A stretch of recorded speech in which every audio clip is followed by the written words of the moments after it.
তিন রকম রান্না, তাই তিন করে ভেজে নিয়েছি। প্রয়োজন মতো নুন নিলাম, ভালো করে মেখে নেব। রসুন বেটে রেখেছিলাম, বাটা রসুন একটু তেলে কড়া করে ভেজে নিয়েছি। পেঁয়াজ ভেজে রেখেছিলাম, দিয়ে দিলাম, ভালো করে মেখে নেব।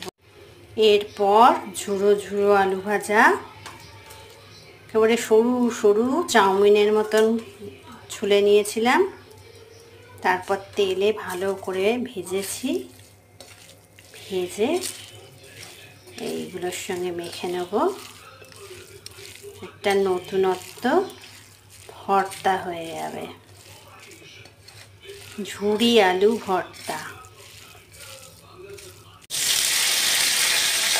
পাঁচ ফোড়ন, শুকনো লঙ্কা ফোড়ন দিয়ে নিয়েছি। এরপর পালং শাক, কাঁচা লঙ্কা ছিঁড়ে দিয়েছি, মূলো, বেগুন, টমেটো সব একসঙ্গে তেলের পরে ছেড়ে দিলাম।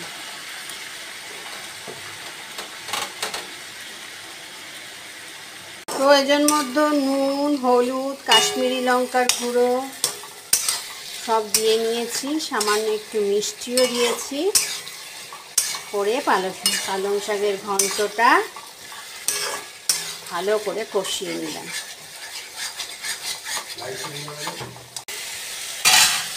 এবার বড়িগুলো ভেজে রেখেছিলাম দিয়ে দেবো।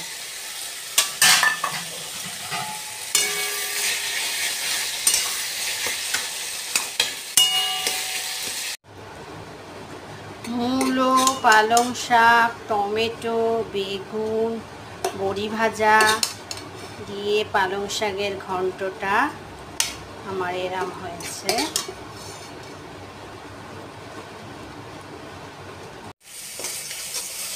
দুধটাকে মরিয়ে মরিয়ে এরম করে ফেললাম। একটু গুড় দিয়েছি আর দুটো ছোটো এলাচ ফাটিয়ে দিয়েছি, করে এরকম একটা বানিয়ে ফেললাম। এই যে হয়ে গেল দারুণ স্বাদের মিল্ক কেক।